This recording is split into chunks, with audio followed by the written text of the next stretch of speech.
Hello, welcome to another off-the-shelf board game review. This week we're going to be looking at Mage Knight, the board game.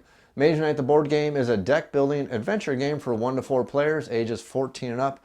It does play on the longer side. You're looking at maybe 45 minutes to an hour per player, especially when you're playing with players who are not too familiar with the rules. And yes, that does mean a 4-player game could run you about 3.5 to 4 hours. Luckily, 1, 2, and 3 players can be quick, especially with players who are really experienced with the rules and know exactly what they're doing.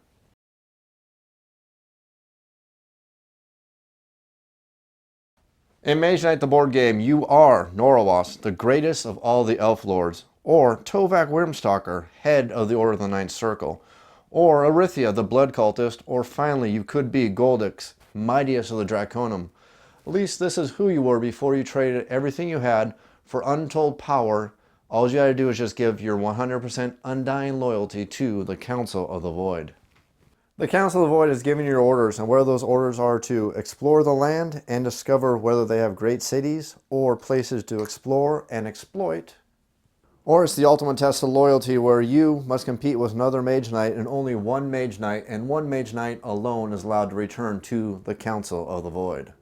Irregardless of what mission you've been given, at its heart, Mage Knight the game is a deck building game where each player is going to take control of one of these powerful Mage Knights, gaining experience, leveling up, and gaining power to try to become the most powerful Mage Knight and complete the mission you've been given by the Council of the Void. Players will gain new skills as they travel and level up, powerful spells to add to their abilities to call on at their beck and call, discover mighty artifacts, and finally, through fear or just plain intimidation, they'll be able to hire people from the countryside to help them to carry out their grand deeds across this land, as decreed by the Council of the Void.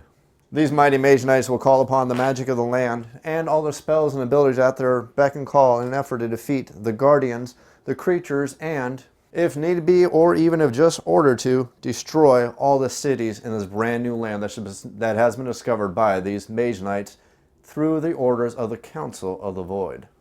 As a Mage Knight, can you level up, become the most powerful Mage Knight, watch your reputation whether you want to be for the people or if you just happen to want to be against the people. It doesn't matter. You're a Mage Knight. The rest of the people of this land are inconsequential. All that matters is that you carry out your orders. Whoever carries out their orders the best ends up as the most powerful Mage Knight at the end is going to be the winner of Mage Knight, the board game.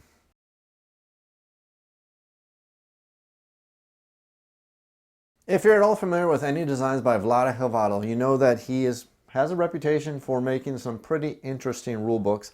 And the main reason why he does that is because he makes some pretty deep, challenging games that can be a little bit complex to learn how to play because they have a lot of moving parts. But one thing that's really awesome about all his games is that all the mechanics fit the theme extremely well. And once you learn how to play the game, you see everything clicks really well. Mage Knight is no different. But you look at some of his other games like Through the Ages, a very complex game, but if you own the game and look at the rule book, you'll see that's broken down into basically 3 rule books, which take some basic rules, starts layering on some more rules and layering on some more rules until you get the full game. Dungeon Lords is no different. It teaches you how to run combat before it even goes into the game itself. Dungeon Pets is probably one of his easier games to learn how to play and play well. Galaxy Trucker is probably his easiest game, but Dungeon Pets, Galaxy Trucker, and Space Alert are all pretty much his easiest games to learn how to play, but they get pretty darn complex. And you'll see some of his games, such as Space Alert and Mage Knight the board game, have a completely separate rule book, which takes you through an entire walkthrough, holds your hand, and teaches you how to play Mage Knight the board game. I'm actually going to break tradition, and we're going to completely ignore the walkthrough rule book, because I'm 100% convinced I can teach anybody how to play Mage Knight in 20 minutes if I'm sitting across from you across the table. And I can confidently say that because I've done it. I've taken players who played games like Ticket to Ride, easier games, and then shown them how to play Dominion. And then once they know how to play Dominion, I can scale into Mage Knight and pretty much show you how to play the game in 20 minutes, as long as you're not afraid to take things slow and use all the wonderful components that come in the Mage Knight board game that help you learn the game, because it's got a lot of rule aids that can help you learn this game pretty darn simply if you're willing just to follow them along top to bottom and read exactly what you need to do to play Mage Knight the board game. Like I said in the introduction, Mage Knight the board game is at its heart is basically just a deck building game that happens to use 4 different currencies. The currencies it uses for movement, and movement should be pretty darn self-explanatory. It's going to help you move your Mage Knight across the board. Then there's influence, which is going to help you to start hiring all these people who can work for you, become additional units and give you some extra powers, attack, defense, and other special abilities.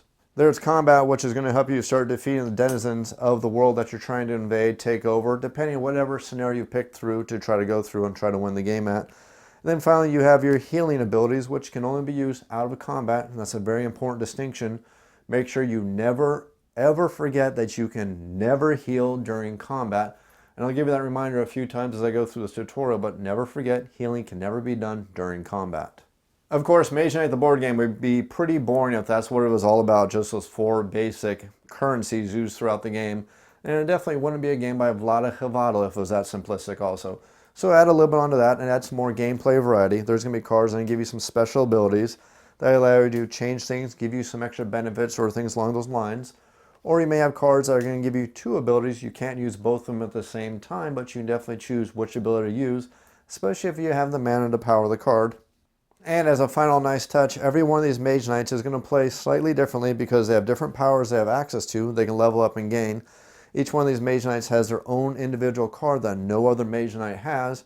And not only that, through their one individual card and all 10 of these special abilities, they're going to play just ever so slightly differently from each other. Now, they're not so different from each other that you have to stick to a specific strategy when you're playing each one of these Mage Knights. But if you're good enough to play to their strategy, you're definitely going to have a slight edge over your opponents if they're not playing to their own Mage Knight's advantages and trying to overcome their own peculiar disadvantages. For example, Norwalwas, the elf, he's the best at hiring additional units because he has special abilities that gives him advantages at hiring units. Arithia, contrary to other Mage Knights, is actually more powerful the more wounds she can get in her hand because she can actually use these versus the other Mage Knights who, as soon as they get wounds in their hand, it starts clogging up their hand and weakening their abilities. And then finally we have Goldix, who is probably the most powerful magical Mage Knight out of the group. And then finally Tovak is probably the best at straight combat with all these creatures you maybe encounter on the board, whether it's the orcs, whether it's the Draconum, or whether it's guardians guarding the keeps, guarding the cities, or guarding the dungeons that are going to give you these wonderful wards such as artifacts, more spells, and general more power all around. When I started this introduction, I opened my big mouth and said I can teach anyone how to play Mage Knight in 20 minutes, so now that I'm on the clock, I better hurry up and teach you, and hopefully I can do this in 20 minutes or less. Basically, if you have any experience with a deck building game, a lot of these concepts are going to make a lot of sense to you when I'm showing you how to play Mage Knight. First of all, there's two kinds of cards in Mage Knight the board game. The first kind of cards are deed cards, and deed cards are the cards that form your draw pile. Deed cards are the cards that will be in your hand, and these are the cards you're going to be playing throughout the game. The way to tell a deed card is all the deed cards have the exact same background on them. Whether it's a wound card, it is still a deed card. Whether it's one of your starting basic cards, it's still a deed card. Whether it happens to be an advanced ability, whether it happens to be one of the artifacts you can gain, or if it just happens to be one of the powerful spells, any card that has this kind of background on is going to be a deed card, and deed cards always go in your draw pile, your discard, or in your hand. The other kind of cards are units, and units never go in your hand, they never go in your draw pile, and they'll never go in your discard pile. Now there's two kinds of unit cards in this game. There's a silverback, which is the weaker units, which you'll be hiring at the beginning of the game. And then once you manage to discover your very first brownback tile, which is different from the greenback tiles, because as you're building the game board, you're going to be building the game board using the greenback tiles, and you're going to set up this draw pile. Depending on which scenario you pick, it's going to tell you exactly how to set up this draw pile. You're going to shuffle in some brown tiles, you're going to shuffle in some green tiles, you're going to lay the green tiles on top of the brown tiles, and as you explore, you're going to be adding these tiles to the board. And yes, I know I'm building this incorrectly, I'm just out of room here trying to show you the general concept. You're going to slowly be adding these tiles to the board.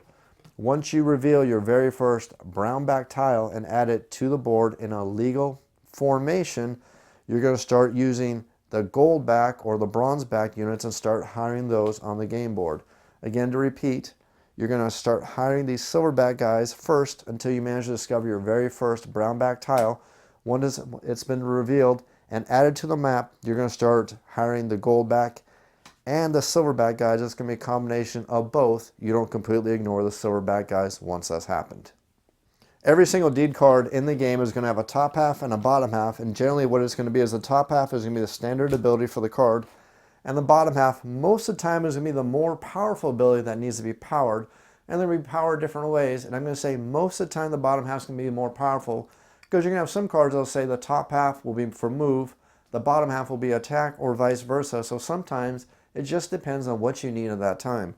So starting with, again, all the deed cards, you have your very first deed card, which is a spell card. The top half is going to cost, in this example, white mana to use. The more powerful half of the card, and you're only going to pick the top or the bottom half depending on what mana you have access to, but the bottom half, the more powerful half of the card, takes white and black mana to use, and you see that by that symbol right there. You look at another spell card. This one takes green mana for the weaker power. It takes green and black mana for the most powerful effect of that card. Same thing with this card. This card is going to take red mana for its weaker attack, takes red and black mana for its stronger attack. You'll notice that for all the spells, the weaker half takes one color of mana. The stronger half is going to take the exact same color mana plus a black mana, and that's going to go for all your spell cards in the game. And remember, all your spell cards are also deed cards, so they do go in your hand and they're played from your hand. The next thing you're going to have is you're going to have your artifacts. Now, artifacts are deed cards because they all have the same back on them, but additionally they're going to have a top ability and a bottom ability. Now, to use the top ability, you're simply going to do what the text says and then discard this card and put it in your discard pile, and it'll come back in future rounds. If you want to use the more powerful bottom half of the card, it's such a powerful effect that it actually drains the artifact completely and destroys that artifact by drawing all of its power out of it to use a more powerful ability. That's a thematic reasoning, so you can try to remember how this works. So if you use a more powerful ability of the artifact, it is removed from the game. Now, there are two kinds of artifacts that come into the game. You have your standard artifacts, which all have different abilities on them, and they can be ranged from movement to influence to attacks to various different things. And then you have your next kind of artifact, which is called your banners. Banners are the only kind of artifacts that once you play them from your hand, and they don't cost the cost of playing from your hand, you're just going to attach them to a unit that you control. Now, it has to be a unit you control, and then that artifact is added to that unit until you want to remove it from that unit, and there's only certain times you can do that. And once you remove that artifact from that unit, it's going to be put in your discard pile, so on future rounds you attach it to different units if you like. And of course, banner artifacts, just like regular artifacts, do have a final ability. If you burn the final ability, the artifact, just like the rest of the artifacts, means it is destroyed and you remove the card from the game. The next kind of card you can have or you have in the game are your wound cards. We're going to bypass wound cards and wait till we get to the combat portion. But if you're familiar with a game such as Dominion, and I'm just going to throw that in there because it's a very easy game that most people know about by this time, wound cards, like curse cards, serve no purpose except to clog up your deck. And remember, this is a deck building game, so you want an efficient deck. The wound cards exist to clog up your deck, to slow down your efficiency engine and make you less efficient as you travel throughout these lands, trying to carry out your mission that you've been given by the Council of the Void. The most important thing you need to remember about wound cards, though, is that even though a wound card is a deed card, remember, as I said earlier, all cards that have this exact same back are deed cards. It's very important to understand that unless another card specifically mentions a wound card, you can't use a wound card to power whatever that card may be saying. So, for example, if a card such as Improvisation tells you to discard a card to power this card, you can't discard a wound card to power it. Because unless a card says something with a wound card cannot be a card. Again, even though it is a deed card, it can't be a card. It's always a wound card before it's ever a deed card. I know it's a little bit confusing, but it makes sense if you understand that the only purpose for a wound card is to slow you down, make your deck less efficient, and makes it harder for you to get rid of them unless you start using some of those healing abilities. And the healing abilities can come from actual heal cards that tell you to heal, and heal does mean remove wound cards from your hand and from your discard pile, and also from locations such as the Magic Blade, which also allows you to heal, remove wounds from your discard pile and from your hand. And just so you know what it looked like, this is a Magic Blade location right here on this tile that I'm showing you. The next kind of deed card that you're going to have beyond the wounds cards is going to be a personal deed card that you start off from the beginning of the game. Now remember, all of our Mage Knights start with 16 cards to form their very starting hand. And the way you can tell these all apart, because 15 of those 16 cards are virtually identical between our Mage Knights. Each one of the Mage Knights has their own individual card that has an image of that Mage Knight on it, in case you ever forget. Kind of matches the miniature, so you can tell exactly what it looks like. Additionally, all these cards, for the basic cards that each individual Mage Knight starts with, they're all going to have a matching symbol on the upper right-hand corner that tells you that it's going to be a basic card for that Mage Knight. And we look at this entire hand of cards for this Mage Knight, we're going to see that every one of them has the exact same matching symbol in the upper right-hand corner, letting you know that these are all the cards that Arithia starts with. The cards each Mage Knight starts with is referred to as their basic action cards. And again, each Mage Knight starts with a deck of exactly 16 cards. One will be one unique card in each one of their decks. And then finally, we're going to have the advanced action cards, which players are going to gain and add to their decks and to their hands as they gain experience, gain power, and gain extra abilities. And now we come to gaining experience and getting more powerful and getting to know your Mage Knight.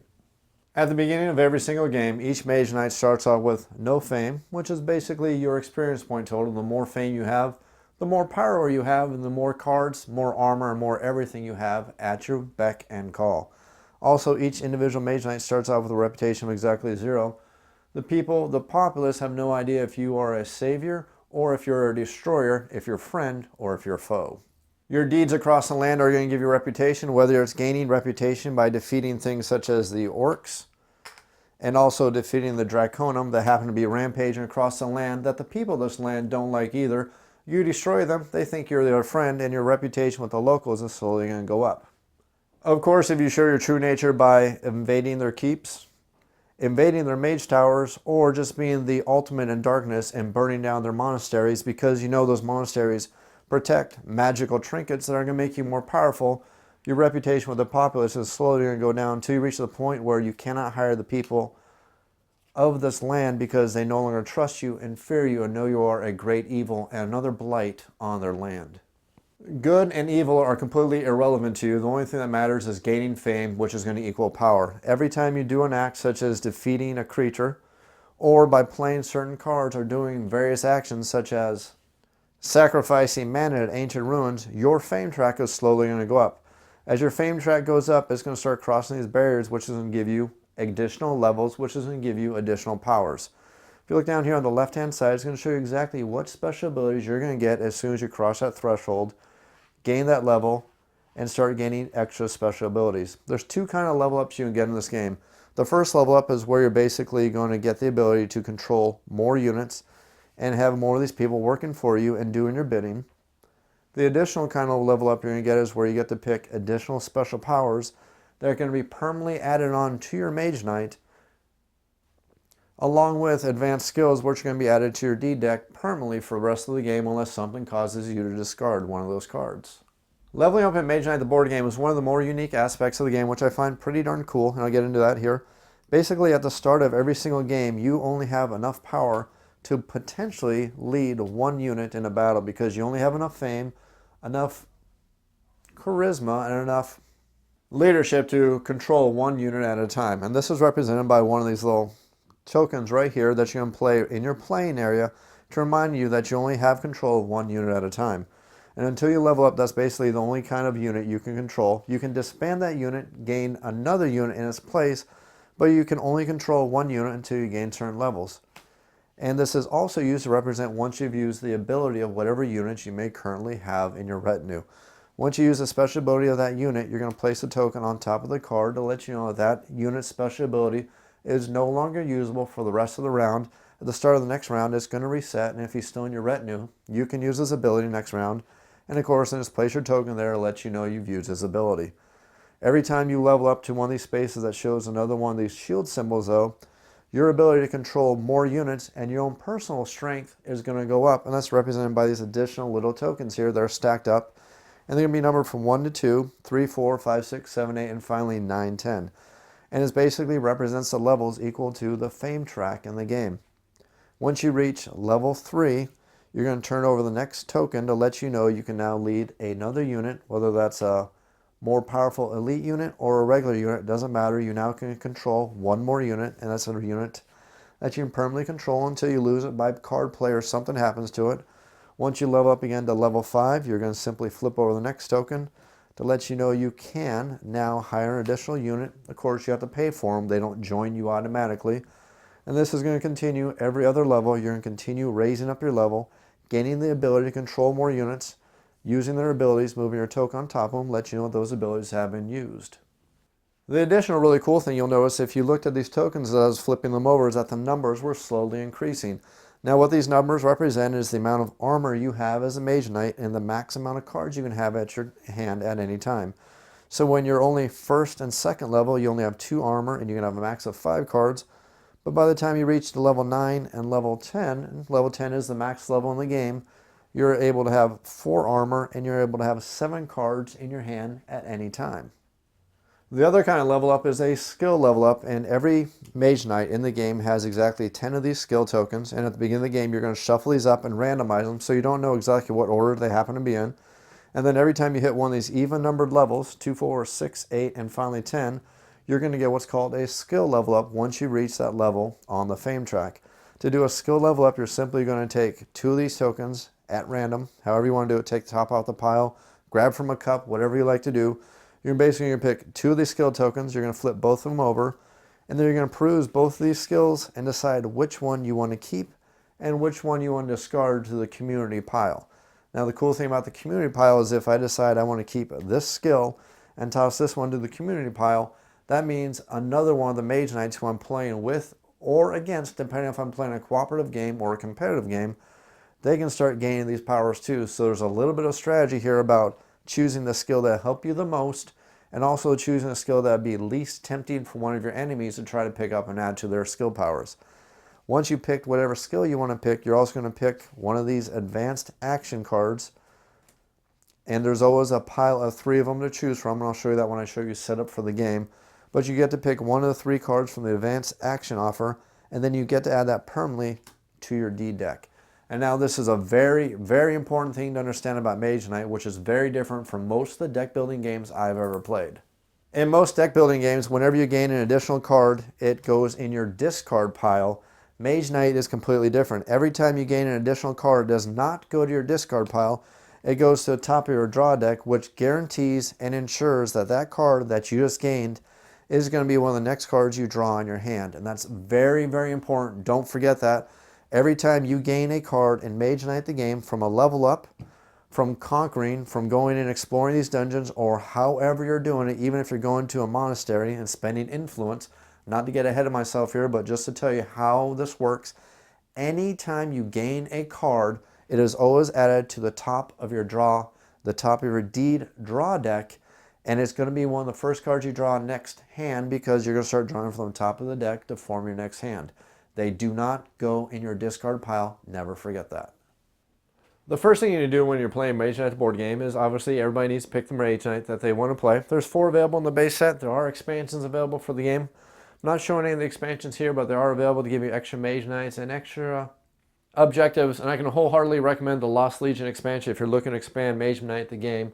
Not that I'm saying you need to, because out of the box there's a heck of a lot of gameplay here, and I'll show you exactly why. Mage Knight the board game comes with a lot of scenarios, and these are all going to be in the main rulebook. They're towards the end of the rulebook. Before you play, after you guys have, everybody's picked out which Mage Knight they want to play, you need to pick out exactly what scenario you want to play. And it's a couple pages worth of scenarios. It'd take forever, literally in a video sense, for me to show you how to play every one of these scenarios. So I'm going to pick one. I'm going to show you how to play Mage Knight the board game using Blitz Conquest. Now normally, when you play Mage Knight, Vlada Chivado recommends that you start learning how to play the game with the first reconnaissance. I'm going to completely bypass that because I think after you watch my video, you'll really understand how to play the game. And you'll be able to bypass the first reconnaissance and actually get into the game fully. Of course, if some of these things I'm teaching you cause any questions, you're more than welcome to pull out the game walkthrough that comes with the game. It's a separate rule book, and it will actually walk you through the game and show you how to set the game perfectly in a very logical, very predetermined format, so there won't be any surprises, and also help you learn how to play the game completely. Again, I'm completely bypassing this because I don't think you really need it. I think you learn how to play the game, learning the full rules of the game, and again, I'm going to show you how to play using the Blitz Conquest.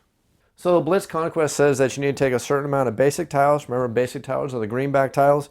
You need to take a certain amount of the advanced tiles, you need to take a certain amount of the city tiles to form your draw pile for the board that you're going to be setting up.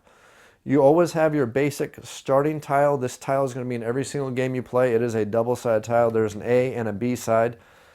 Depending on what kind of map you're trying to set up and depending on how many players you have, we're going to set up for a wedge formation, which is the very basic formation, using the A side on the rule book. Now for a Blitz Conquest, it says that you're going to use 6, 7, or 9 of these basic tiles, depending on if you're playing a 2, 3, or 4 player. I'm going to show you with 2 players, so we're going to take 6 of these tiles after shuffling up. The rest of these tiles will not be used unless you overbuild the map, so we can go ahead and toss those off to the side. Once we have these 6 tiles, we next need to pick 2 tiles that are not city tiles. You can tell the difference between advanced city tiles and advanced non-city tiles because the advanced city tiles have a large city in the center of them, representing the 4 cities that come with the game. You're simply going to shuffle each one of these up so it's a complete surprise exactly what you're getting. And you're going to use 2 of the non-city tiles, and then you're going to use 1 of the city tiles.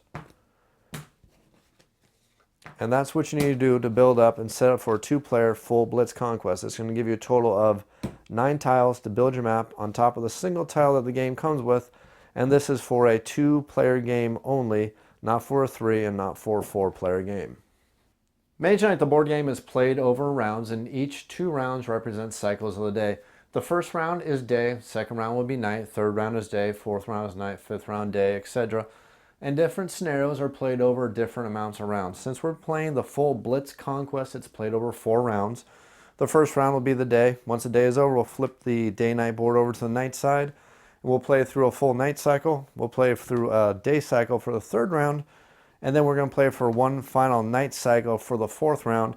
And our objective in this scenario is that by the time we flip the board over to the 2nd night board and completely play through all our turns of that round, before that happens, we have to have conquered at least 1 city. Now this scenario, since I'm playing with 2 players, only has 1 city. The trick is, I don't know which city it is. It could be any one of these 4 cities, could be the city that's actually shuffled down into one of these final 3 brown tiles. I don't know which one it is. I don't know when it's going to pop up. I don't even know specifically which city it is, but I do know that one of those 4 cities is in there, and we, as the players, since this is a 2-player game, have to defeat that 1 city before the end of the 4th round. If we fail to do so, we lose. If we succeed in doing so, we win, and whoever has the highest fame at the end of the game between the 2 Mage Knights that I'm playing with is going to be the overall victor of the game. Now what I have is I have Mage Knight, the board game, completely set up for a 2-player game, and every time you're playing the game, the first thing you do is you put out the basic tile. Depending on your scenario, you're either going to have the A side or the B side, and they are marked on the lower left-hand corner. It's a very, very small symbol. It's going to be A, and all these other tiles are numbered 1 through 17, I believe, off the top of my head. Don't quote me on that. I'm thinking off the top of my head. And then you're going to set up the advanced action offer. You're going to set up the advanced spell offer. You're going to shuffle the artifact deck. You're going to shuffle the unit decks separately. Do not shuffle them together. And of course, before you reveal these cards, these 2 piles were also shuffled. The enemies and encounter tokens are also going to be shuffled. They're going to be placed face down. On the other side of every one of these tokens is a certain kind of monster. Their monsters vary in different powers, different abilities. Here's the overall list of all of them. They're all shuffled in here, and I have no idea exactly what order these are going to come in. And they represent locations on the board and the creatures we get to fight to gain experience and gain more power. Now, as I said, this is the advanced action offer. This is the advanced spell offer. And this is the current unit offer. Now the unit offer is always the amount of players plus 2, and that's the amount of units that are available to be hired for that entire round. Here's a very key point to try to remember when you're playing Mage Knight, the board game. The advanced action offer, as soon as a card is purchased by a player and added to that player's deck, the cards are going to move down to fill in the empty spot, and you're going to refill that spot with whatever the next card happens to be.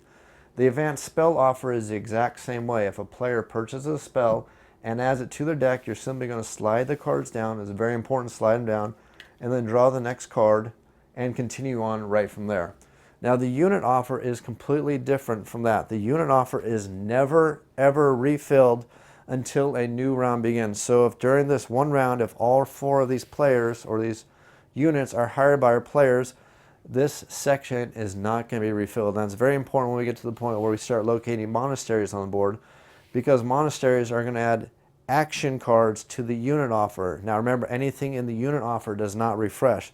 So if we have 4 monasteries and we have 4 action cards in the action offer, if those 4 cards in the action offer are purchased, they're not replenished immediately. Only cards in the spell offer are replenished immediately. Only cards in the advanced action offer are replenished. You never replenish units. You never replenish actions in the unit offer until the new round begins and the game continues on with a new round. In addition, each player is going to start with exactly 0 on the reputation board. Each player starts with 0 experience. And you're going to start with the amount of mana dice in the mana source based on the amount of players plus 2.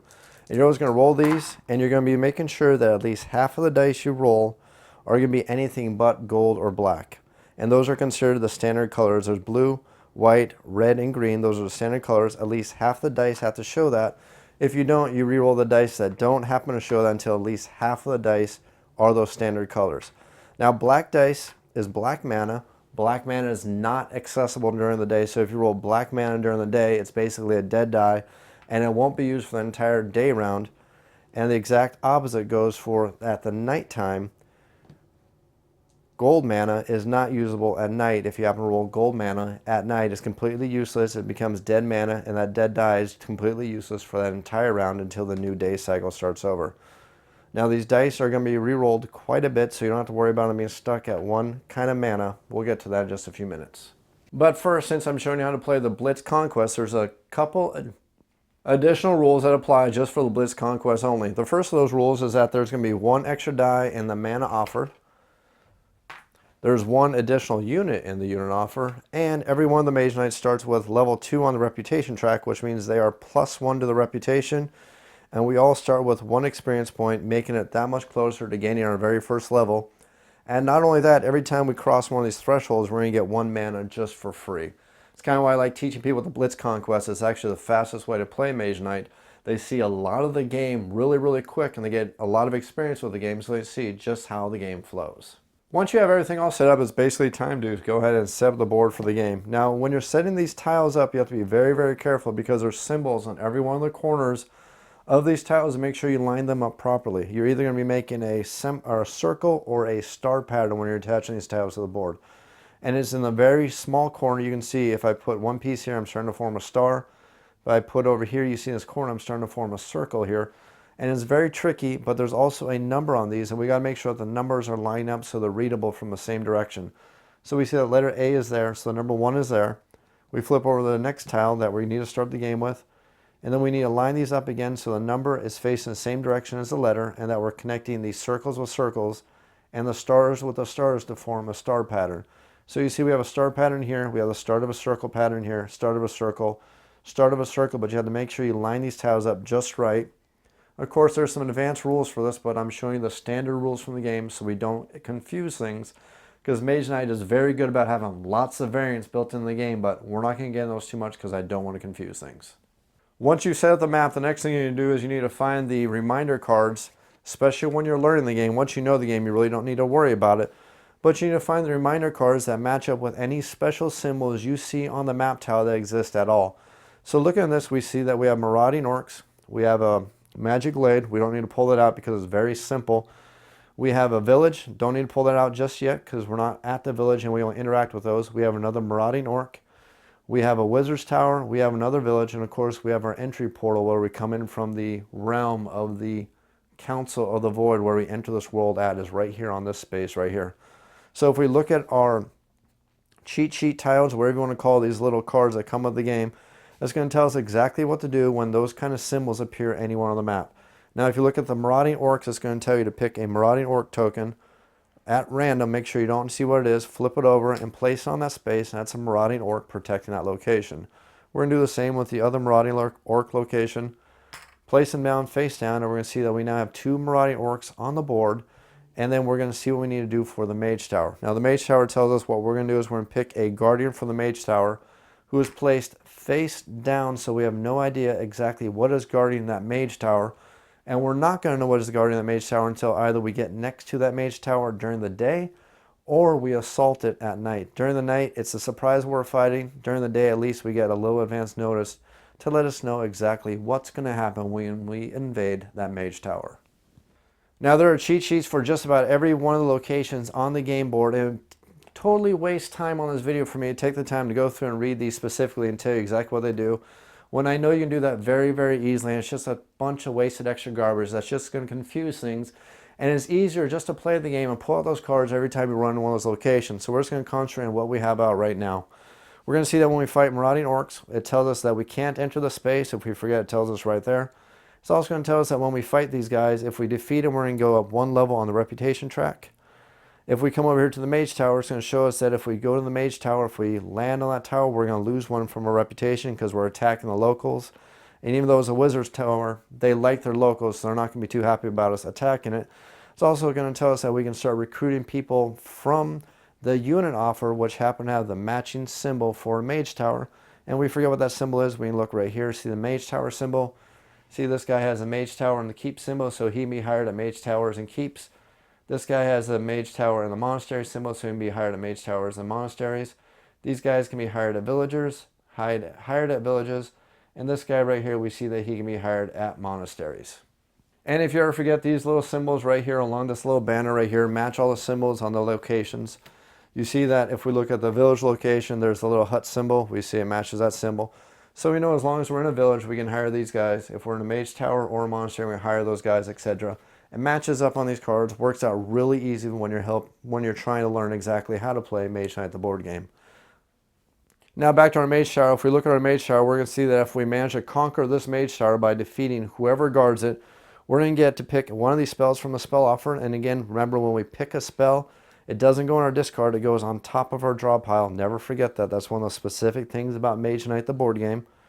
And then after that, anybody can go to this location once it's been conquered, and we're going to mark it with a token to let us know that we did conquer it and let us know who conquered it, because they're going to get extra victory points at the end of the game for conquering that mage tower.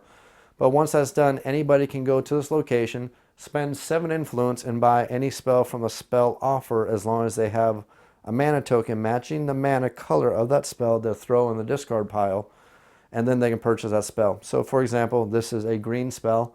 If I go here, spend 7 influence, and discard a green mana token, these are the mana tokens, or I can use some of the mana from the mana die. I'll get to that in just a few moments. I can purchase this card, and when it's purchased, it goes on top of my draw pile. This is a white spell for 7 influence and a white mana. I can purchase that spell. Blue spell and the final spell type are the red spell types. Those are the 4 colors of the spell mana. Once you have your board set up, you're ready to actually start playing the game. It's always good to leave these little cards out in easy sight, easy access, just so you can always reference these cards and know exactly what's going to happen when you get close to these locations, when you land on these locations, how you interact with those locations, because it's all going to be written on these cards. It's also going to tell you what rewards you get when you defeat, conquer, or interact with those locations.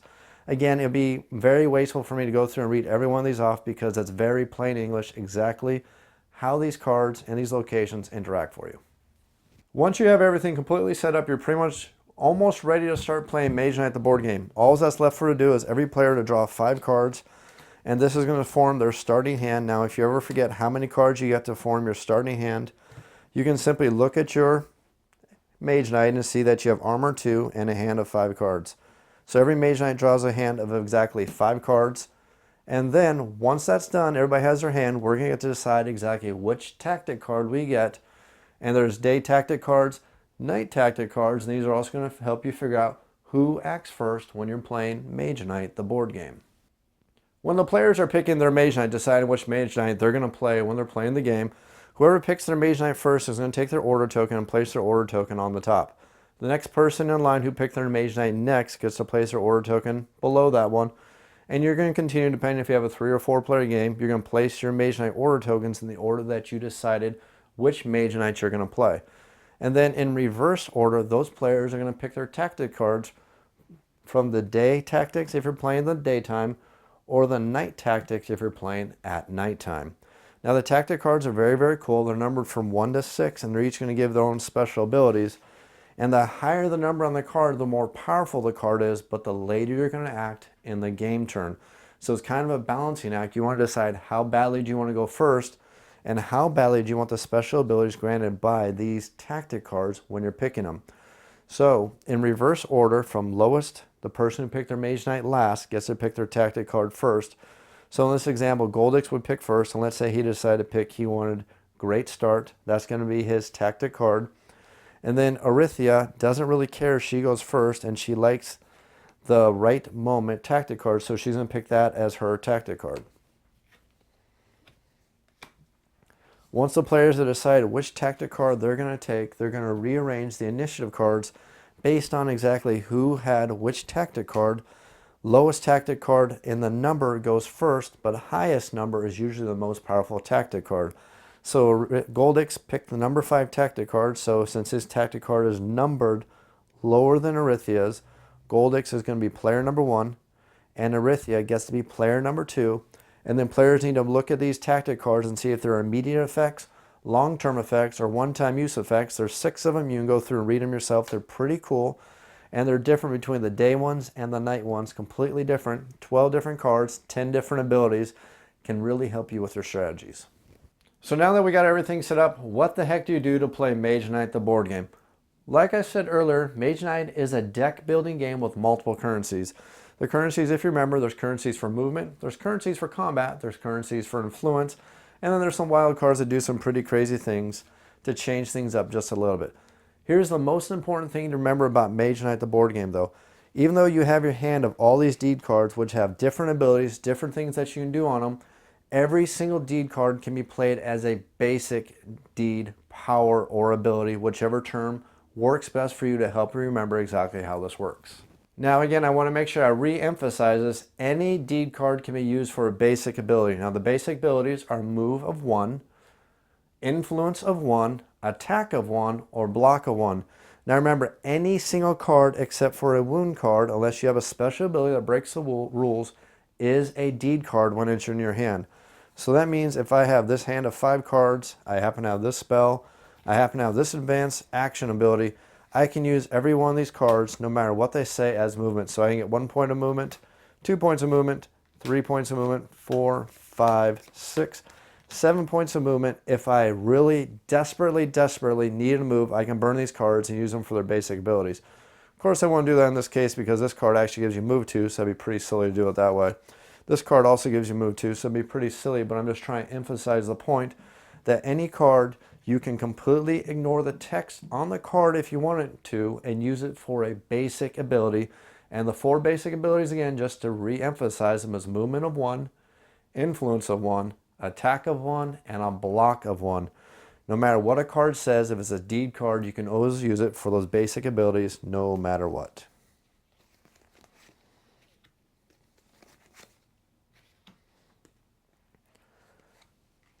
Now when you have your hand of cards, you need to go through your hand of cards, and the basic strategy of the game is you're trying to most efficiently use the cards in your hand to most efficiently interact with the game board, and of course work towards winning the game. Now exactly how does Mage Knight the board game play? Well, I told you the game plays over in rounds, and those rounds are broken down into turns. On your own turn, you can do 2 things, 2 actions, but they have to be done in a very specific order. The first action you can do is you can move. If you don't move, or if you do move, is irrelevant. The next action you can do is you can interact with the board, whether that's through combat, whether that's through hiring people, or doing some kind of interaction with the board. You're basically going to be movement and then interaction. You can never reverse those. So if you happen to start your turn by doing an interaction, you are forbidden to move for that turn because it's move and then interaction, always in that exact same order every time you play the game. So now the question is, how do you move in the game? Well, if you look at the day board, and the night board is slightly reversed, so make sure you pay attention to these exact numbers because it's very, very important.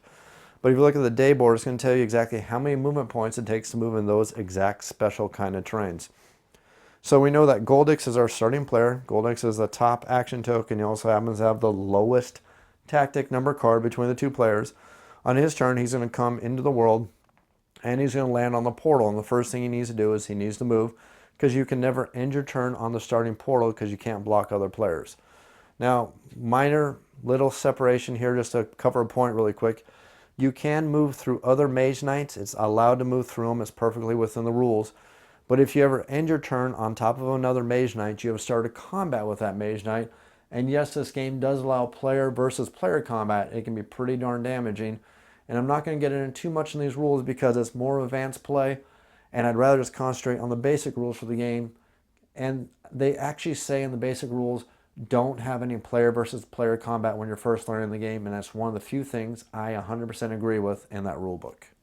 When it comes to teaching new players exactly how to play this game, don't have the PvP rules in the first couple of games with new players. It's too much to learn. The game is already tough enough to learn on its own. Don't throw in those PvP rules. Make sure you keep it PvP free. So now in Mage Knight, how exactly do you move around the board? Well, you move around the board by spending movement points you gain by playing cards onto the table. So for example, we look at my hand of cards. I have a movement card that says March. I can spend it to have 2 movement, or if I have green mana, either because I happen to have a green crystal from playing cards earlier, interacting with the game board, or some other way, if I somehow have access to green mana, I can play this card for 4 movement. I have this card called Stamina, which is going to give me a movement or 2. And if I somehow burn this blue mana from the source, which is available because you're allowed to use 1 die from the source every round, unless you play a card that allows you to break that rule. And there are cards that allow you to break that rule, but each player on their turn always has access to 1 die from the source.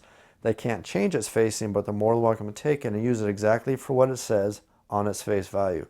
So since we're starting out and we don't happen to have any crystals in our inventory, to do movement, we would take this blue die from the source. If we wanted to, we'd use it to power this card right here to gain a movement of 4. Now with a movement of 4, we have a couple different options. We look at the board and see that moving into grass costs 2 movement points. We see moving into forest during the day costs 3 movement points.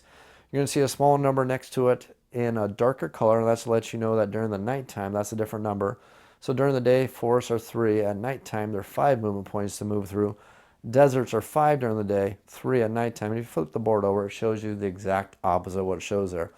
So me playing Goldix, if I wanted to move into this forest to go ahead and start attacking this orc riding this wolf, it would cost me 3 movement points. So I'd simply play this card, get the blue mana from the source to power this card, get a total of 4 movement points, move into the forest. I still have 1 movement point left over. I could then, if I wanted to, spend a movement point or play a card to get some extra movement points to move further, because your movement points are not wasted until you interact with the game board, again by taking an action such as going into combat or deciding to end your turn. Now let's go ahead and back up a little bit for showing the movement, because there's some very important points we need to make, and if we ever forget, these points are on these little information cards in case you ever forget. But when it comes to movement, you have to be very careful about moving around these rampaging monsters, because if you move around them, you can actually anger them and aggro, or sorry, I'm using an MMO term, there you can get their attention and make them attack you just by walking by them. And the way that works is, let's say we are going back all the way to the beginning, starting at the entry portal there, haven't spent any cards, haven't done anything yet. We decide what we're going to do is we're going to spend this card right here, burn the blue mana from the source to get a total of 4 movement points. 4 is enough to move into this forest. It's going to leave us with 1 movement point left over. Let's say we're trying to head to this village right here because we want to buy something from the village, or we want to start hiring some of these guys from the village, because that's part of a strategy right now. At least that's what we think we want to do. So we spend this card right here. We don't have any green mana to power this card, so we can only use it for its weaker ability. So it gave us 2 more move. Now remember, we had 4 plus 2 is a total of 6. We've only used 3 of our movement, so we can move over into this space right here, which is a grassland space, which only takes 2 movement and would leave us with 1 movement point left over. But unfortunately, if we move from one space next to one of these rampaging enemies, next to the same rampaging enemy again without moving away from it first, we get his attention and it immediately attacks us for being foolish enough to run along its borders and gain its attention. So instead of doing that, I'm going to show you the next thing you can do with your cards, and that's combat. And for this combat, we're going to pull this card back since we're not meeting the movement points of our, and we're actually going to need it to make sure we survive this combat. So let's go ahead and show you exactly how combat works. Now in combat, and especially for all your attack abilities in Mage Knight the board game, there is a hierarchy to the way attacks work. The most powerful kind of attacks are siege attacks. Second most powerful kind of attacks are ranged attacks. And then finally you get your normal attacks. And they can also be element based, such as your fire attacks and your ice attacks, but I don't want to get ahead of myself here. Just know you have siege cold attacks, siege fire attacks, range cold attacks, melee fire attacks. They can all be element based, and the two elements are fire and ice. But the hierarchy of the attacks is siege, ranged, and regular attacks. And what that means is a siege attack can be a ranged attack because in the hierarchy it's above ranged, but a ranged attack can never be a siege attack. And when it comes down to final attacks, a ranged attack and a siege attack can both be used for your attack actions, but a plain attack can't be used for ranged and it can't be used for siege. So remember, the hierarchy is siege, ranged, regular attacks. Every single creature you're going to fight in Mage Knight the board game is going to have a couple statistics, and they're all going to have a pretty good chance of having some special abilities to make things just a little more difficult for you. And if you ever forget what the special abilities are, they are all listed on the back of the rule book, and it goes specifically into the details, exactly tells you what those special abilities do, how they're going to influence combat, how they're going to change things up, and it's going to break down all the phases. Now, combat is fought over 4 different phases.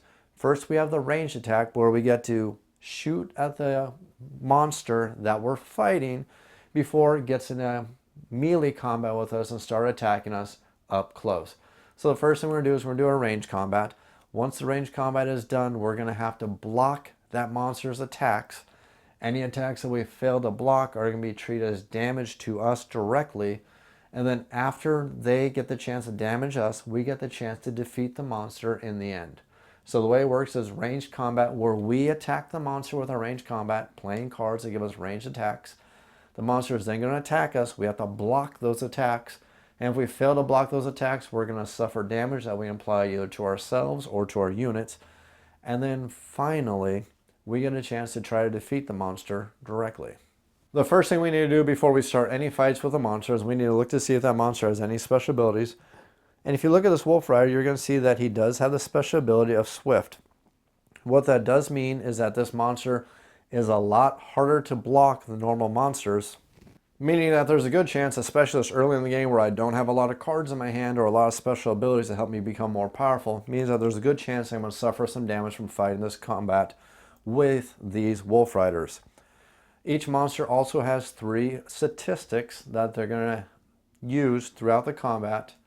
And then finally, you're going to get some fame for defeating these creatures, depending on how powerful they are. So the 3 statistics they have are any special abilities they may have, which will be listed on the right-hand side. And again, these special abilities can be things such as they're harder to defeat, they paralyze you when they hit you, they could cause you to be knocked out when they hit you.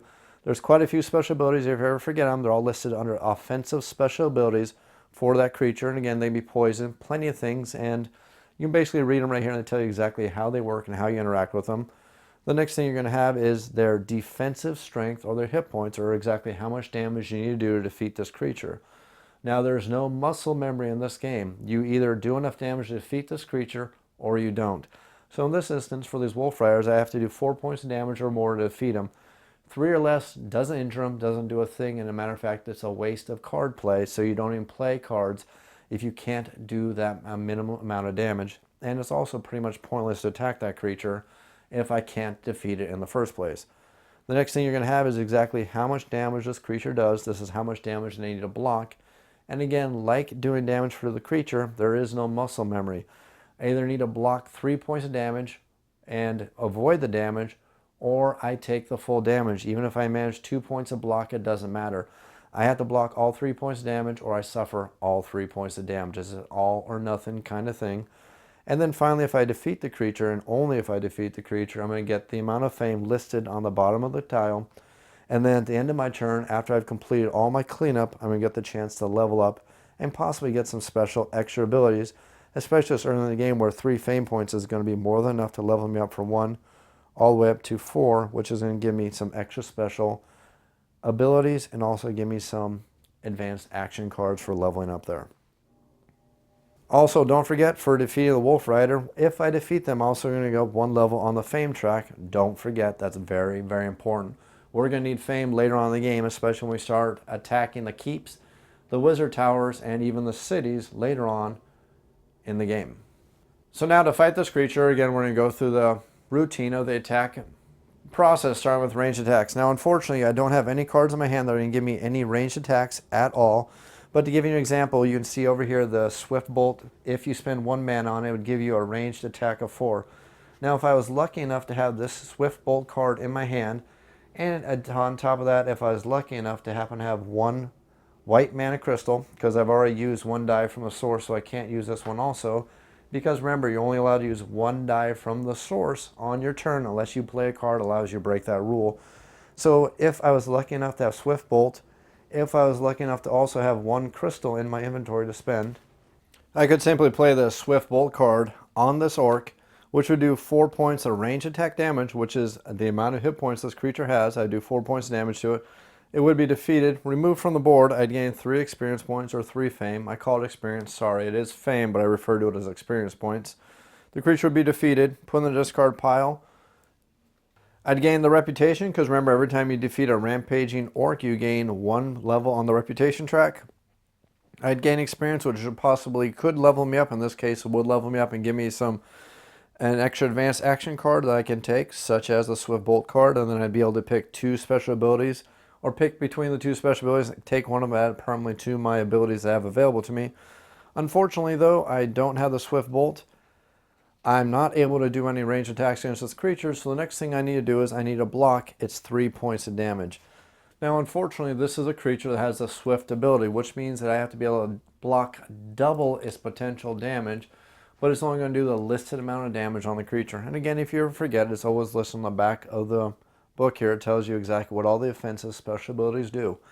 So for this case, I need to have at least 6 points of block to stop this creature from doing 3 points of damage to me during the damage resolution part of the creature's attack.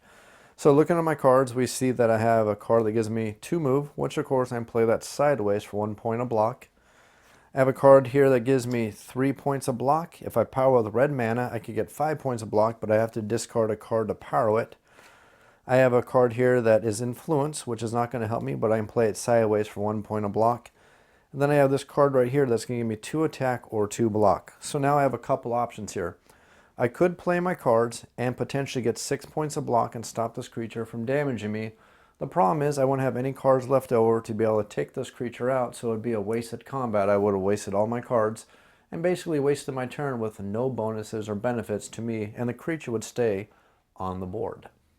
If I was lucky enough to happen to have 2 red mana, I could actually take this creature out and block and take 0 damage in this turn. And the way that simply would work is I would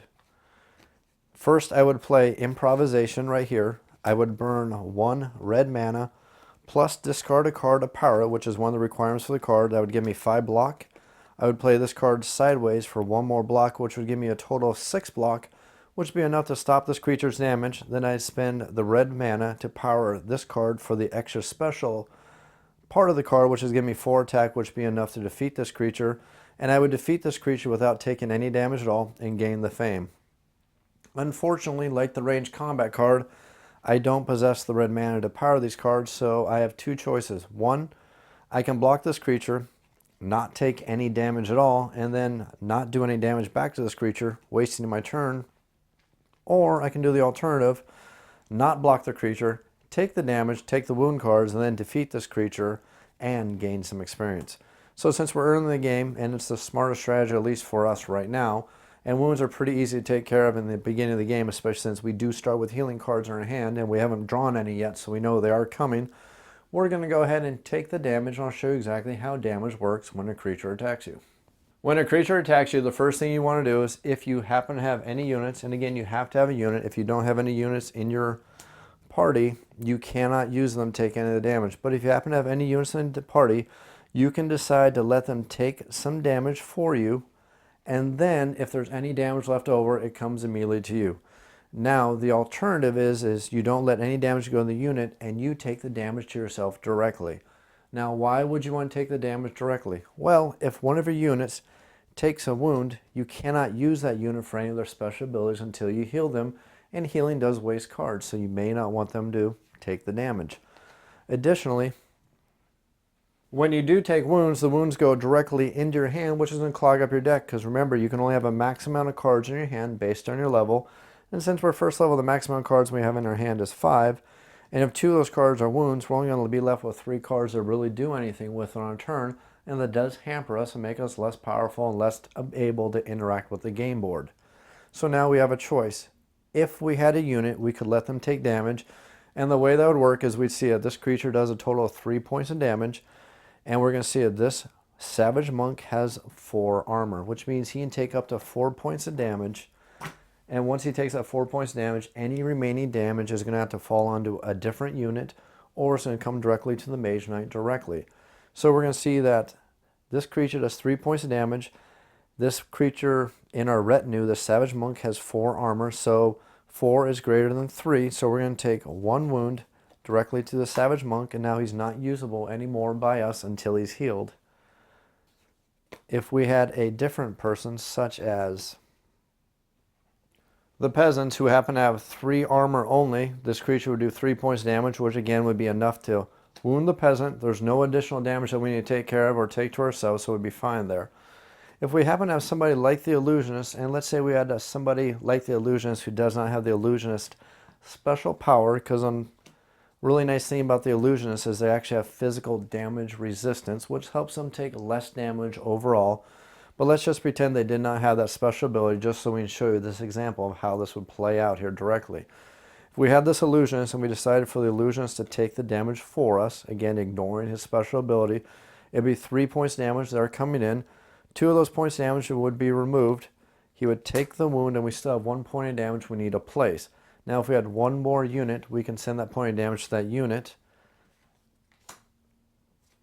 and that'd be done for the damage. Or we can take that point of damage to ourselves directly and add that wound directly to our hand. Now, since we don't happen to have any units to take damage for us, we're going to take all this damage ourselves, and the way this works is going to be based on our armor. And our armor stat is 2, and that goes up as you manage to go through levels. But again, at level 1 and level 2, our armor stat happens to be 2. So we have 2 armor, and we have 3 points of damage coming in.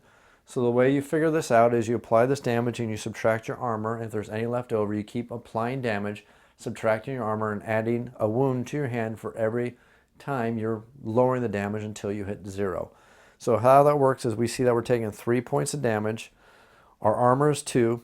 2 minus 3 is 1. And we have 1 wound because our armor took the 1 point of damage. And we still have 1 point of damage to take care of. So that 1 point of damage minus our 2 armor is going to be minus 1, which is still going to put 1 wound card in our hand because we took the point of damage. Now to show you how that can work versus some of the very strong enemies that we may have to fight, you can see a monster right here who does 5 points of damage versus our measly 2 armor. How that would work is it would do 5 points of damage to us, minus 2. So since we're subtracting 2, we take the 1 wound. And that's going to leave 3 points of damage left that still has to get through. 3 minus 2, since we're taking off 2 for our armor, we're going to take another wound. There's still 1 point of damage left that we have to take care of. 1 minus our 2 armor is going to be minus 1. We're now at 0 or below in wounds, so we're not taking any more damage, but we now have 3 wound cards that are added directly to our hand. And remember, our max hand size after the end of the turn we can draw back up to is 5 because we're only level 1 or 2, and that's all we get at that low of a level. So you can see just how damaging wounds can be to a hero, so we want to make sure we avoid taking wounds. But again, back to our example, we're going to take wounds so we can take this orc out.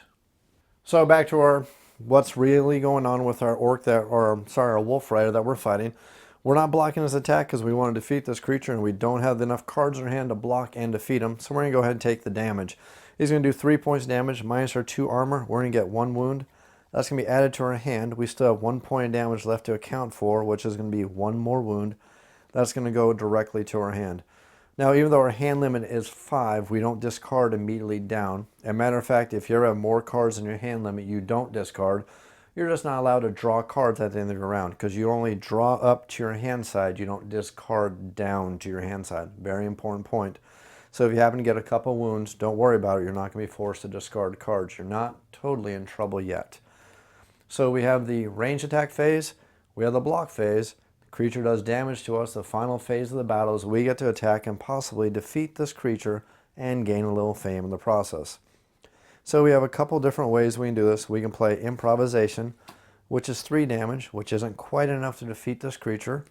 But improvisation requires us to discard a card.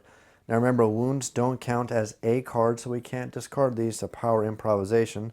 So we need to pick one of our cards in our hand to also discard to power improvisation, which is going to give us a total of 3 total attack. Not quite enough to defeat this creature, so we're going to discard one more card for 2 attack. 3 plus 2 is a total of 5 attack. We have 1 card left in our hand plus 2 wounds. These cards are spent for a total of 5 attack. This creature is defeated. We gain 3 fame, which is going to go from 1 to 4. And remember, we're playing the Blitz scenario that says every time we pass one of these level thresholds, we get 1 point of fame for free.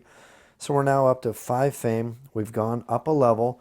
We're going to take care of our level up at the end of the turn so we don't slow down the other players. Remember, in this game, you do your leveling up during other players' turns to help keep the game flowing quickly. Once we've completed our actions, now remember in Mage Knight, it's movement and then action, whatever that action may be that ends our round. So these 4 cards that we use to perform our actions would be discarded. They go in our discard pile. We have 3 cards left in our hand. The first thing we need to do before we do anything so the next player can start their turn is we re-roll the mana die that was used and return to the source. And now these are the dice that are available to the next player. And since it's daytime, the black dice do absolutely nothing. They're wasted mana. So that player has access to 2 red and 1 white. Potentially, if he has the right cards, it allows him to use more than 1 die in the source. We then process our level up by picking one of these cards to add to our draw pile. We look at our special abilities. We draw 2 of the special abilities at random. We're going to look at them, figure out which one we want to take and keep as a special permanent ability. The other one goes to the general pile where anybody can purchase from at a later date. We then draw back up to our hand size, which is a hand size of 5, so we're going to draw 2 cards only.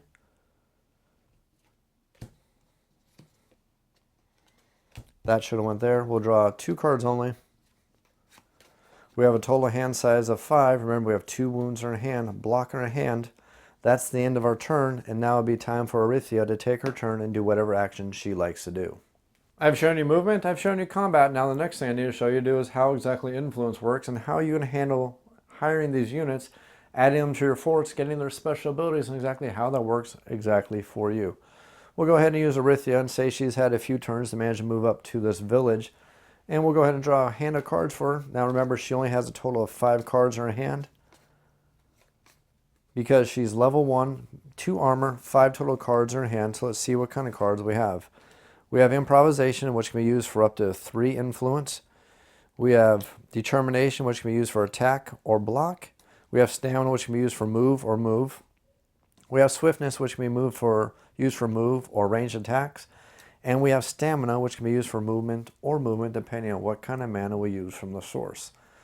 Well, if we look at the cards we have and we look at the units that are available for hire, we need to figure out exactly who we want to hire and exactly who is available to hire and how many cards we want to discard in an effort to add them to our force. So the first thing we need to do is we need to realize that we're in a village, so we can only hire units that can be hired in a village. So to figure out who can be hired in a village, we need to look at the symbols on the side and decide who's available to be hired in those places. So we see that the guardian golems can only be hired in a wizard's tower or a keep. The savage monks can only be hired in the monastery. The peasants can be hired in a village. Peasants can be hired in a village.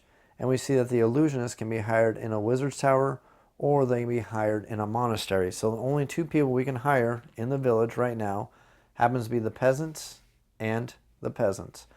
Now to see how much influence it costs to hire these people and add them to your force, you simply look at the influence cost that it costs to add these people to your force. So the peasants cost 4 to hire, the illusionists cost 7, the golems cost 7, and the savage monks happen to also cost 7. So we're going to look at our hand of cards and see exactly what we have. And we just need to decide exactly how we want to spend these cards to go ahead and hire this guy. So we can simply play improvisation, which says discard an additional card to pay for improvisation, and we now have 3 influence to use for hiring. We can spend 1 more card sideways. Remember, any card can be used sideways for one of the 4 basic resources: movement of 1, influence of 1, attack of 1, or block of 1. So we're going to play the stamina card as an influence of 1. That's going to give us 3 plus the 1 is a total of 4 influence. That's all we need. We can keep these 2 cards and we can hire one of these peasants. They get added to our force and we can use those peasants for their special ability once per round. Now remember, when we take our turn, it's a turn, and then every player is going to keep taking their turns until the end of the round is called, and I'll show you exactly how that happens in just a moment. But first, now that I've added these peasants to my force, I can use them for one of their abilities once per round. And if I choose whatever ability that is, I simply move my token on top of them to let me know that I've used their special ability this round and they're not usable anymore for the rest of this round unless they get refreshed somehow. And there are some cards that allow you to refresh other units, so it can happen, just knowing the basic rules. This is not going to move off of them and refresh them to the start of the next round. And what I can do with these peasants is I can play this on top of them for either attack 2, block 2, influence 2, or a total of move of 2. That's what they're used for. They're usable once per round, and again, they refresh at the beginning of the next round, and they're usable once per round only until they're defeated, or if they happen to get a wound, then I cannot use their special ability at all until that wound is healed.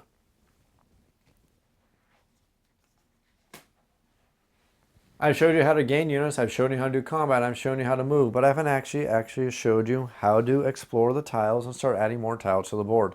Well, it's actually pretty simple to add more tiles to the board. All you have to do is just stand at one of the edges and announce which edge you're going to explore, because some of these times are going to connect to two tiles. And it's possible, if you're positioned correctly, that you can be in a space where you add a tile to either side.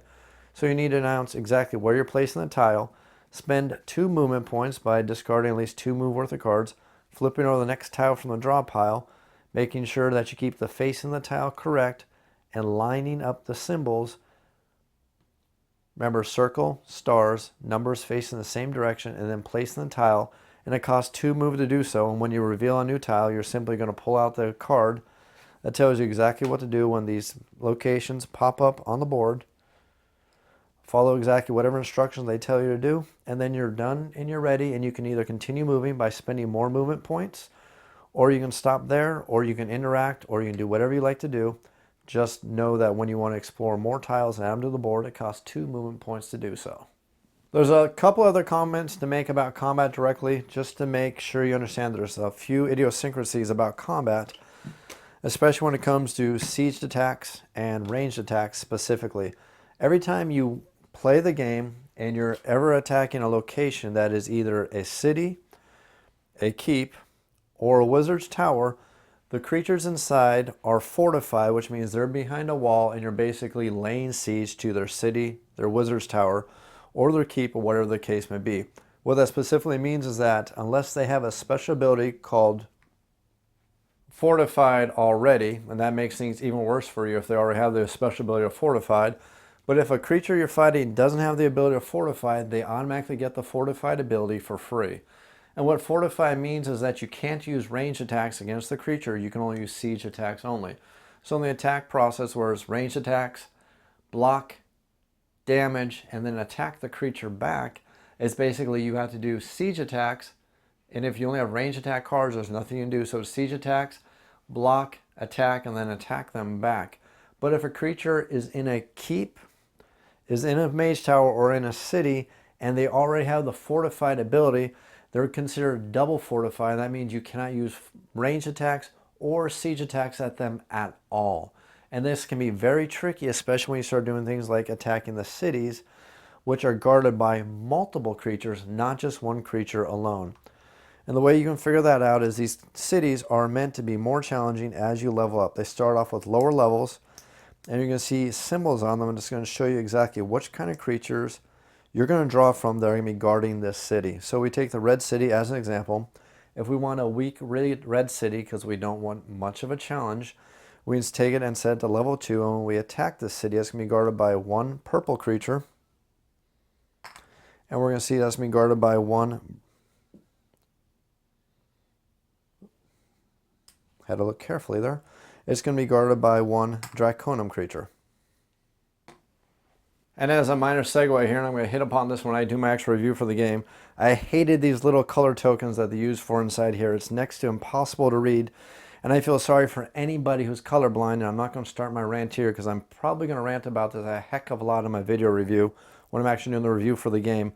But there's no little list here for you to figure out just exactly what the heck is guarding the city, so I always have to fidget with it to figure it out. But back on point here, the red city, if it was a level 2, we'd see that be guarded by 1 Draconum, and we'd see that's going to be guarded by 1 purple creature, and in this case it's going to be an illusionist. Now for this fight, if I want to conquer this city with this Mage Knight, I need to enter the city and I need to attack these guys, and the only way I can conquer the city is if I defeat both of these creatures total. Now, if I manage to only defeat one of these creatures, the other creature is going to do damage to me, knock me back out of the city, back to the space where I entered the city from, and then on the next turn I can always re-enter the city again and re-attack this creature and hopefully defeat him. If I do defeat him, I'm going to get the rewards for it and gain access to all the benefits you get from controlling that city. And if you ever forget what those benefits are, you can always look at the card to see what's guarding it, their bonuses, and also see what I have access to once I conquer the city. For example, the red city, once you conquer and have control of it, you can enter the city, spend 12 influence to buy a magical item to add to your deed deck. All the cities have different bonuses. So make sure you look pretty carefully to make sure you see that you're visiting the correct city with the correct card to see exactly what benefits you get from entering that city after you've defeated it. And of course the challenge here is when you're attacking the city, don't forget that both these creatures, when you attack that city, they're both going to be fortified.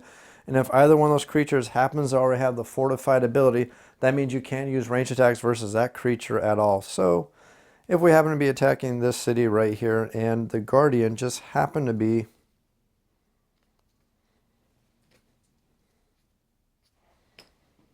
one of these has to be fortified, quickly looking, not prepared at all.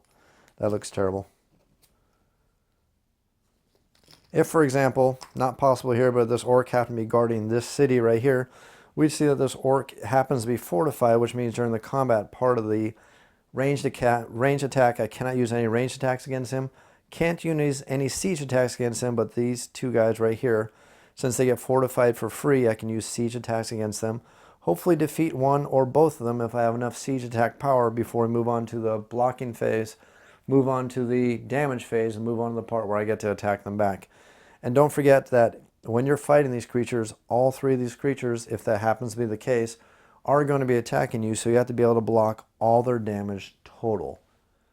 Of course, you'll be blocking them individually, but you have to block all their damage. Any one of them who you don't block, their damage is going to get through, and it's going to cause wounds either to you, or it's going to cause wounds directly to your units, depending on how you decide to assign the damage.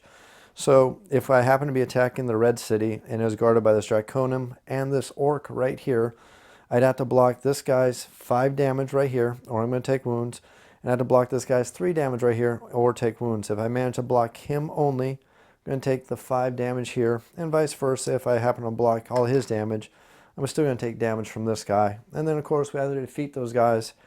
If I defeat all the guardians of the city, we then gain control as the Mage Knight. And in this scenario, we would actually be able to win the game at this point if we had done it before the night phase had come.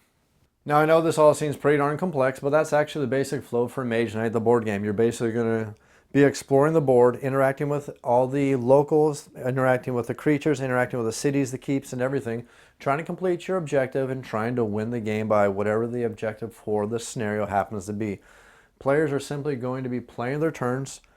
They're going to draw cards from their D deck, move around the board, and then interact. If a player at the end of their turn draws the last card out of their D deck, that means at the start of the next turn they can announce the end of the round. If a player's D deck is empty and their hand is also empty, they have to announce the end of the round. When a player announces the end of the round, every other remaining player gets one final turn, and that's going to be it for all the players. Any players that still have cards left in their hand are going to have to discard those cards after they take their final turn, so you can't carry favorite cards over into the next round. You have to discard all your cards into your discard pile. You're going to flip the board over. If it's daytime, you're going to flip it to nighttime. If it's nighttime, you're going to flip it back to day. You're going to re-roll the source. That's going to give you all the mana. Now remember, at least half of the dice have to be the non-gold or black. If they are, your source is completely fine. Black mana is used at night to power the more powerful version of the spells. Yes, that does mean that the more powerful version of spells cannot be used during the daytime at all. So that's one important thing to note right there. During the daytime, gold mana is basically a wild card. It can be used as any other colored mana, but gold mana can't be used at night. Any gold mana you roll at night is basically a dead die. Gold mana can only be used during the day. The bottom spell in the spell deck is going to be discarded. The bottom card in the advanced action offer is going to be discarded. Both these tracks are going to be moved down and then refilled with the next spell. The unit offer is going to be completely removed. Any units not purchased are going to be removed. They're not accessible to the players.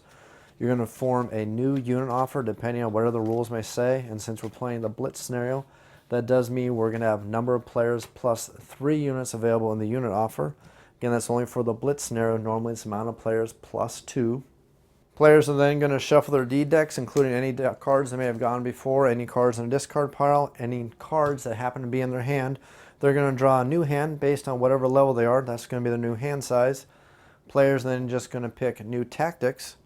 And since it's nighttime, we get to pick from the night tactics, and we're going to pick depending on whoever happens to be lowest on the order cards. And if there's any ties, ties go by whoever has the least amount of fame.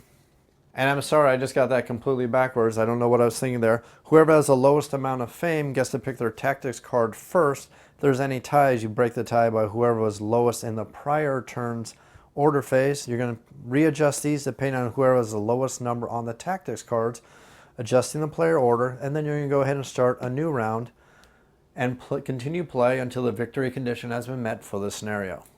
There's only one more thing to show you, and then I can wrap everything up and show you a sample game of Mage Knight played, which is going to tie everything together and make a heck of a lot more sense for you. The last thing to show you is healing. Now, units, for a unit to heal, you have to spend as much healing on them based on their level, and to find out what level unit it is, it's basically just listed in Roman numerals in the upper right hand corner of every card. Peasants are level 1s. This illusionist happens to be level 2, and they go all the way up to level 4 in the advanced unit deck. So to heal one of these level 1 guys, you just need to spend 1 point of healing on them. To heal a level 2 guys, you need to spend at least 2 points of healing on them. And then you simply discard the wound card back to the wound deck. To heal a player, it's the exact same thing. You just need to spend 1 level of healing to heal 1 wound.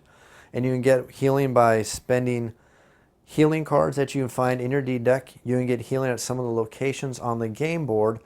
But you have to be careful about some locations on the game board. Some locations, such as the Magic Glade, cannot be used to heal units. It can only heal the Mage Knight only. And if you ever forget, that's clarified on some of these cards here, and I can definitely tell you in case you ever forget. The nice thing about using heal abilities, though, is that anytime you use a heal to get rid of a wound, the wound is actually thrown away or removed from the game, or since all the wound cards are the same, that basically just means you throw them back on the wound discard pile right here. But if you don't have any healing, you can do what's called resting. Now, resting doesn't remove the heal or the wounds from your deed deck, but they do allow you to remove them from your hand. And basically the way that works is if you want to rest, instead of taking any other actions for your turn, such as moving or interacting with any space that you're standing on, you simply decide to discard 1 non-wound card from your hand, and then you can discard as many wound cards from your hand as you like. So for example, if you happen to have a hand of 4 wound cards, or 3 wound cards since that's what I drew, and you also happen to have 2 deed cards in your hand for a total of 5 cards in your hand, you can simply discard one of the cards to your discard pile and discard the rest of these wounds, and they go also to your discard pile since you're resting, not healing, and you manage to keep this 1 card in your hand. The positive about this is that you can draw back up to your hand size and not feel so crippled. The negative to this is that you can potentially draw those cards back in your hand at later rounds when you shuffle your deck all over again. So healing is definitely better than resting, but sometimes you just don't have a choice. And speaking of not having a choice, if you happen to have a hand full of wounds only, and you don't have any cards to discard to get rid of wounds, the only thing you can do is discard 1 wound card to your discard pile, and then if you happen to draw less than the amount of max cards you have, which we can't in this case because we have a max of 5 cards. We still have 5 cards left in our hand. We can't draw up, but at a later date we can discard 1 more card, and then at the end of our turn we can draw back up again, and that's back to our max hand size.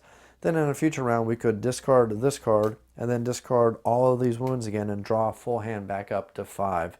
That's how resting works. Again, resting is not nearly as good as healing because healing takes these wounds, and instead of throwing them in your deed deck, it sends these wounds directly to the discard pile for the wound deck, removing them completely from your deed deck 100%. That's basically how you play Mage Knight the board game. You move, you interact with the game board, you interact with creatures, potentially interact with other players if you enable the PvP combat. And again, I highly recommend against PvP combat. The first couple times you play the game, you can definitely play the Blitz and the competitive scenarios without PvP combat, because you're basically going to see who can have the highest fame at the end of the game. Players will continue to explore their surroundings, continue to improve their D-decks, continue to improve their units, continue to get more powerful, try to win the scenario, and become the best Mage Knight for the Council of the Void. This has been an extremely long tutorial video, and I knew Mage Knight would be. That's why I postponed the tutorial for Mage Knight for so long. The game really is not that difficult, but it can seem extremely daunting on the surface, especially when you have all these rules thrown at you. I wasn't kidding when I said I can teach Mage Knight in 20 minutes as long as I'm sitting down interacting one-on-one with another player, as long as they have deck building experience. Unfortunately, trying to teach this game where I'm throwing all the rules on top of you can be a very daunting task. Hopefully, once I clean everything up and show you exactly what the game looks like once it's being played, all this will click for you and you'll be able to understand just how simple Mage Knight overall really is to play. Playing the game is not that hard. Playing the game well is. Going to clean everything up, set it up for a 2-player game. Stick around for the second video.